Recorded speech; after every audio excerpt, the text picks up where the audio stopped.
વડોદરા ખાતે અકોટા વિસ્તારમાં ગટર સમસ્યા ગંભીર બની છે। ભાજપ કાર્યાલયથી માત્ર 100 મીટર દૂર ગટર ઉભરાઈ। રસ્તા પર ગંદા પાણીના રેલા વહેતા થયા। સોસાયટીના ગેટ સુધી ગંદુ પાણી પહોંચ્યું તો સ્થાનિકોમાં ભારે રોષ।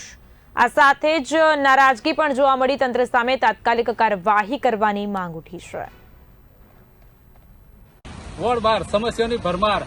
આ એક એવો વિકાસશીલ વિસ્તાર છે જ્યાં છેલ્લા બે વર્ષથી તો વન સાઇડ જ રોડ છે, એ તો પૂરું નતું થયું અને હવે પાછી ગટરની સમસ્યા। આ વિકાસ છે 30 વર્ષનો, જે ભાજપના શાસનને 30 વર્ષનો વિકાસ થયો। વિચાર કરો, આવો ને આવો વિકાસ કરશે તો વડોદરા ક્યાં જઈને અટકશે। એટલે કહેવા માંગુ છું, આવનારા ઇલેક્શનની અંદર નગરપાલિકા ન એટલે નળ, ગ એટલે ગટર, ર એટલે રોડ, એટલે નગરપાલિકાનો મતલબ જ આ છે, રોડ, રસ્તા, ગટર। એટલે આ વિષયને લઈને થતું ઇલેક્શન એટલે નગરપાલિકાનું ઇલેક્શન।